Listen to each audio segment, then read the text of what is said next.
ನಮಸ್ತೆ ಎಲ್ಲರಿಗೂ, ನಾನು Sharu. Welcome back to our channel. ಸಿಂಪಲಾಗಿ ಒಂದೊಳ್ಳೆ ಚಿತ್ರಾನ್ನ ರೆಸಿಪಿನ ಶೇರ್ ಮಾಡ್ತಾಯಿದ್ದೀನಿ. ಮಿಸ್ ಮಾಡದೆ ನೀವು ಈ ಒಂದು ರೆಸಿಪಿನ ಟ್ರೈ ಮಾಡಿ, ಖಂಡಿತವಾಗ್ಲೂ ತುಂಬ ಇಷ್ಟಪಟ್ಟು ತಿಂತೀರಾ. ಮೊದಲಿಗೆ ಒಂದು ಕಡಾಯಿ ಇಟ್ಕೊಂಡು ಕಡಾಯಿಗೆ ಎಣ್ಣೆ ಹಾಕಿ ಒಂದು ಸ್ವಲ್ಪ ಸಾಸಿವೆ, ಕಡಲೆಬೇಳೆ, ಉದ್ದಿನಬೇಳೆ, ಜೀರಿಗೆ ಎಲ್ಲ ಹಾಕಿ ಎಣ್ಣೆಯಲ್ಲಿ ಲೋ ಫ್ಲೇಮಲ್ಲಿ ಇಟ್ಕೊಂಡು ಫ್ರೈ ಮಾಡ್ಕೊತಾ ಇದ್ದೀನಿ.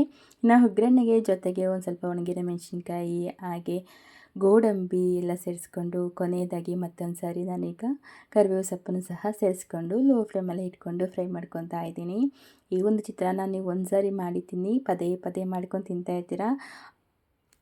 ಇನ್ನು ಈಗ ಕ್ಯಾಪ್ಸಿಕಮ್ ಕೂಡ ಸೇರಿಸ್ಕೊತಾ ಇದ್ದೀನಿ.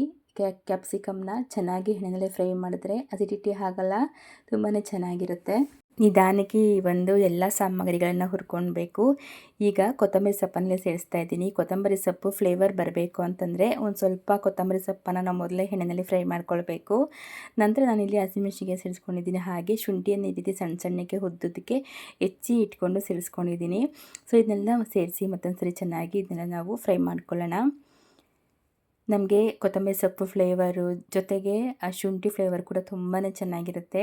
ಇನ್ನು ಕಾಯಿ ತುರಿ ಅಂದರೆ ಹಸಿ ಕಾಯಿ ತುರಿಯನ್ನು ನಾನು ಸೇರಿಸ್ಕೊತಾ ಇದ್ದೀನಿ. ಹಸಿ ಕಾಯಿ ತುರಿ ಕೂಡ ಸೇರಿಸ್ಕೊಳ್ಳೋದ್ರಿಂದ ನಮಗೆ ಟೇಸ್ಟು ತುಂಬ ಡಿಫ್ರೆಂಟಾಗಿರುತ್ತೆ. ಖಂಡಿತ ನೀವು ಎಕ್ಸ್ಪೆಕ್ಟ್ ಮಾಡಿರೋದಿಲ್ಲ, ಈ ಚಿತ್ರಾನ್ನ ಇಷ್ಟು ಸಿಂಪಲ್ಲಾಗಿ ಮಾಡೋದು ಇಷ್ಟು ರುಚಿಯಾಗಿರುತ್ತಾ ಅಂತ ಹೇಳಿ. ಅಷ್ಟು ಚೆನ್ನಾಗಿರುತ್ತೆ. ಈಗ ಅರಿಶಿನ ಕೂಡ ಸೇರಿಸ್ಕೊಂಡು ರುಚಿಗೆ ತಕ್ಕಷ್ಟು ಉಪ್ಪನ್ನು ಸೇರಿಸ್ಕೊತಾ ಇದ್ದೀನಿ.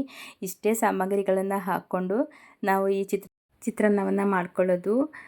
ಎಷ್ಟು ಸಿಂಪಲ್ ಅಂತಂದರೆ ನೀವು ಬೆಳಗ್ಗೆ ಒಂದು 5 ನಿಮಿಷದಲ್ಲಿ ಈ ಒಂದು ರೆಸಿಪಿನ ಮಾಡ್ಕೊಂಡ್ಬಿಡ್ಬೋದು. ತುಂಬ ಕೆಲಸ ಇರೋ ಟೈಮಲ್ಲಿ ಮತ್ತು ತುಂಬ ಟೈಮ್ ಆಗಿರುತ್ತಲ್ಲ, ಅಂಥ ಟೈಮಲ್ಲಿ ಈ ರೀತಿ ಈ ರೆಸಿಪಿಗಳನ್ನ ಟ್ರೈ ಮಾಡಿ, ತುಂಬ ಚೆನ್ನಾಗಿರುತ್ತೆ. ಈಗ ಲೈಟಾಗಿ ಒಂದು ಸ್ವಲ್ಪ ಸಕ್ಕರೆಯನ್ನು ಸೇರಿಸ್ಕೊತಾ ಇದ್ದೀನಿ. ಸಕ್ಕರೆಯನ್ನು ಸೇರಿಸಿದ್ರೆ ಟೇಸ್ಟು ತುಂಬ ಚೆನ್ನಾಗಿರುತ್ತೆ ಮತ್ತು ರೈಸು ಶೈನಿಂಗ್ ತುಂಬ ಚೆನ್ನಾಗಿರುತ್ತೆ. ನಾನು ಏನೇನೆಲ್ಲ ಆದರೆ ನೀವು ಇದನ್ನೆಲ್ಲನೂ ಲೋ ಫ್ಲೇಮಲ್ಲಿ ಇಟ್ಕೊಂಡು ಪ್ರತಿಯೊಂದು ತರಕಾರಿಗಳು ಕೂಡ ನೀವು ಬಾಯ್ಲ್ ಮಾಡ್ಕೊಳ್ಬೇಕು. ಈಗ ನಾನು ಅನ್ನವನ್ನು ಮೊದಲೇ ಮಾಡಿ ಇಟ್ಕೊಂಡಿದ್ದೀನಿ. ಈಗ ರೈಸ್ನ ಇಲ್ಲಿ ಸೇರಿಸ್ಕೊತಾ ಇದ್ದೀನಿ. ನೀವು ರೈಸ್ನ ಮಾಡಬೇಕಾದ್ರೇ ಒಂದು ಸ್ವಲ್ಪ ಅರಿಶಿನ ಮತ್ತು ಕರಿಬೇವು ಸೊಪ್ಪನ್ನು ಹಾಕಿ ಕೂಡ ನೀವು ರೆಡಿ ಮಾಡ್ಕೊಂಬಿಡ್ಬೋದು.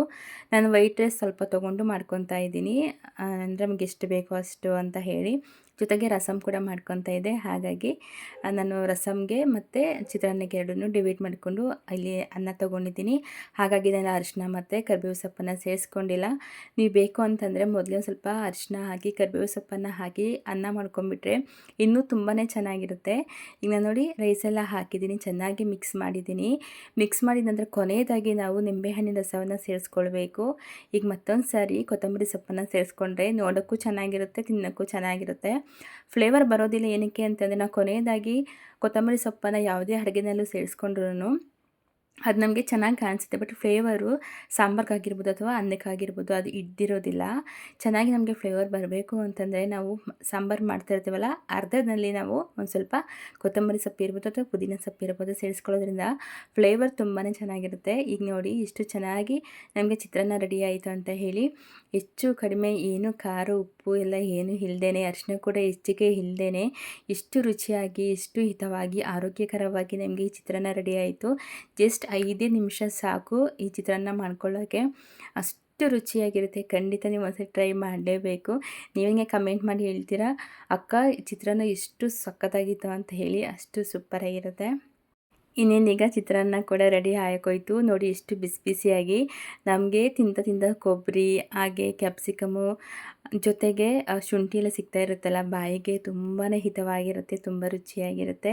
ನೋಡಿ ಈಗ ಒಂದೊಳ್ಳೆ ಚಿತ್ರಾನ್ನ ರೆಸಿಪಿ ರೆಡಿ ಆಗೋಯಿತು. ಟೊಮೆಟೊ ಚಿತ್ರಾನ್ನಕ್ಕಿಂತ ಮತ್ತು ಲೆಮನ್ ಚಿತ್ರಾನ್ನ, ಈರುಳ್ಳಿ ಚಿತ್ರಾನ್ನಕ್ಕಿಂತ ಈ ಚಿತ್ರಾನ್ನ ತುಂಬ ಚೆನ್ನಾಗಿರುತ್ತೆ. ನನ್ನ ಚಾನಲ್ ಸಬ್ಸ್ಕ್ರೈಬ್ ಮಾಡ್ಕೊಳ್ಳೋದು ಮಾತ್ರ ಮರಿಬೇಡಿ. Thank you.